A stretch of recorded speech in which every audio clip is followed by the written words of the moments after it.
Buenas noches, compañeros. Soy el alumno 2100433 de la Universidad Virtual del Estado de Guanajuato de la licenciatura en Derecho. La materia Control de Convencionalidad nos establece el reto 4. ¿Te atreves a realizar control de convencionalidad? Nuestro asesor del curso es la doctora Lidia Aurora López Núñez para este agosto del 2023. El caso es el siguiente.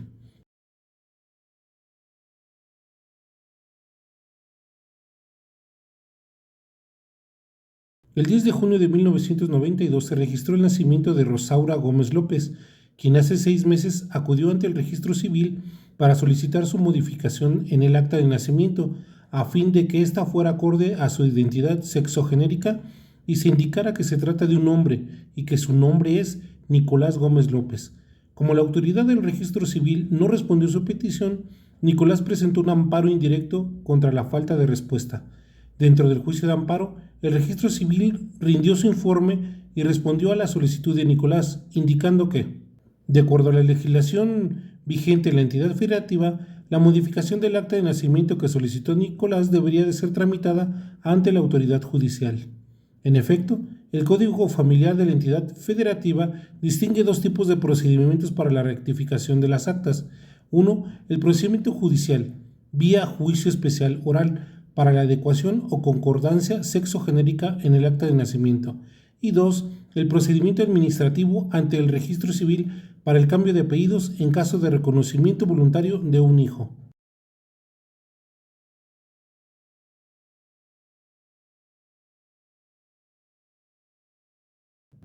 Ante este caso, ¿qué harías si fueras juez de distrito y estuvieras conociendo del amparo indirecto?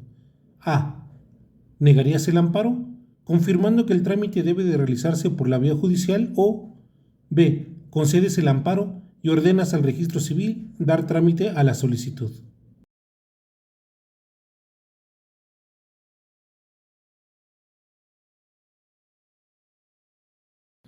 Para el autor José Luis Caballero Ochoa, la principal herramienta que nos deja la reforma constitucional en materia de derechos humanos del 2011 es el principio de interpretación conforme, la cual tiene dos propósitos: asegurar la integración normativa de los derechos y resolver las tensiones, conflictos y antinomías que se presenten en los mismos.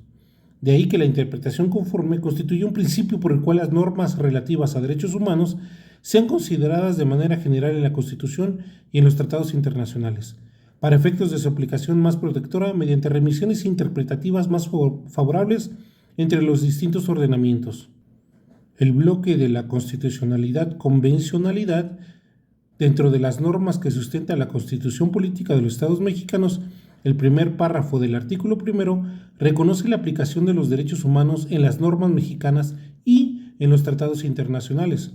En conjunto, se amplían los derechos humanos a las normas internacionales. Dentro de las normas nacionales se encuentra el artículo 40 del Código Nacional de Procedimientos Civiles y Familiares, el cual indica: en los procedimientos de reconocimiento de identidad de género o de reasignación por concordancia sexogenérica, en la sentencia o constancia se deberá ordenar el levantamiento de una nueva acta de nacimiento y la cancelación del acta de nacimiento primigenia. Dentro de las normas constitucionales, en el artículo primero constitucional, todas las personas gozarán de los derechos humanos reconocidos en esta Constitución y en los tratados internacionales de los que el Estado mexicano sea parte, así como de las garantías para su protección, cuyo ejercicio no podrá restringirse ni suspenderse, salvo en los casos y bajo las condiciones que esta Constitución establece. El artículo cuarto constitucional, párrafo octavo: toda persona tiene derecho a la identidad y a ser registrado de manera inmediata a su nacimiento. El Estado garantizará el cumplimiento de estos derechos. La autoridad competente expedirá gratuitamente la primera copia certificada del acta de registro de nacimiento. Siguiendo la misma Constitución, en el artículo 8 nos indica que los funcionarios y empleados públicos respetarán el ejercicio del derecho de petición, siempre que ésta se formule de manera escrita, pacífica y respetuosa, pero en materia política solo podrán hacer uso de este derecho los ciudadanos de la República. A toda petición deberá recaer un acuerdo escrito de la autoridad a quien se haya dirigido, la cual tiene obligación de hacerlo conocer en breve término al peticionario.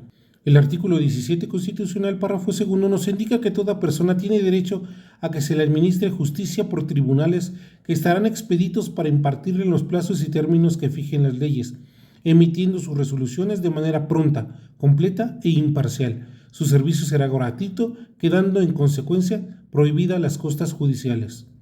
El artículo 133 constitucional nos indica que esta Constitución, las leyes del Congreso de la Unión que emanen de ella y todos los tratados que estén de acuerdo con la misma, celebrados y que se celebren por el Presidente de la República con aprobación del Senado, serán la ley suprema de toda la Unión. Los jueces de cada entidad federativa se arreglarán a dicha Constitución, leyes y tratados, a pesar de las disposiciones en contrario que pueda haber en las constituciones o leyes de las entidades federativas. Esto es en cuanto al ordenamiento interno. El comparativo en cuanto al control convencional nos indica el artículo 3 de la Convención Americana sobre Derechos Humanos que toda persona tiene derecho al reconocimiento de su personalidad jurídica. El artículo 8 de la Convención Americana sobre Derechos Humanos nos indica que toda persona tiene derecho a ser oída, con las debidas garantías y dentro de un plazo razonable, por un juez o tribunal competente, independiente e imparcial, establecido con anterioridad por la ley, en la sustanciación de cualquier acusación penal formulada contra ella o para la determinación de sus derechos y obligaciones de orden civil, laboral, fiscal o de cualquier otro carácter. El artículo 14 del Pacto Internacional de Derechos Humanos nos indica que todas las personas son iguales ante los tribunales y cortes de justicia. Toda persona tendrá derecho a ser oído públicamente y con las debidas garantías por un tribunal competente, independiente e imparcial, establecido por la ley en la substantación de cualquier acusación de carácter penal formulada contra ella o para la determinación de sus derechos u obligaciones de carácter civil. El artículo 16 del Pacto Internacional de los Derechos Humanos nos indica que todo ser humano tiene derecho en todas partes al reconocimiento de su personalidad jurídica. El artículo 18 del Pacto Internacional de los Derechos Humanos nos indica que toda persona tiene derecho a un nombre propio y a los apellidos de sus padres, al o al de uno de ellos.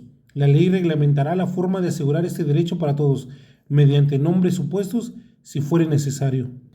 Como podemos ver, debido a la integración de los derechos humanos contenidos en los tratados internacionales y debido al andamiaje constitucional, ha surgido un modelo híbrido, una parte donde se reconoce el alcance constitucional de los derechos humanos y del otro, la necesidad de realizar una interpretación conforme respecto de los tratados internacionales junto con la Constitución y de la mano del principio pro persona. Por lo anterior y debido al control convencional, podemos observar que se debe proceder al inciso 1, es decir, al procedimiento judicial vía juicio especial para que se le dé trámite a su solicitud sobre la modificación del nombre en el acta de nacimiento a fin de estar acorde con su identidad sexogenérica a la hora llamado Nicolás Gómez López, pues así la autoridad le indicó la vía judicial como correcta.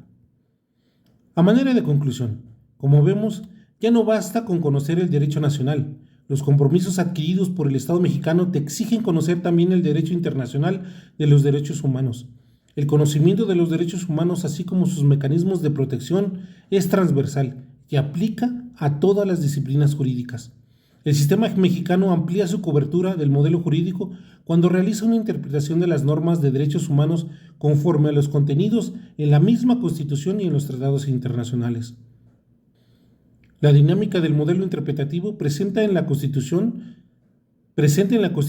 asume que todas las normas relativas a los derechos humanos son objeto de interpretación. Los tratados internacionales también son referentes para el ejercicio interpretativo, en conjunto con las disposiciones constitucionales, lo que le permite determinar el contenido en función de los elementos constitucionales y convencionales. Es importante señalar que la incorporación de tratados internacionales a su interpretación hermenéutica requiere necesariamente la incorporación e interpretación de los tratados internacionales, así como de la interpretación constitucional. Esto sería todo. Buenas noches, compañeros.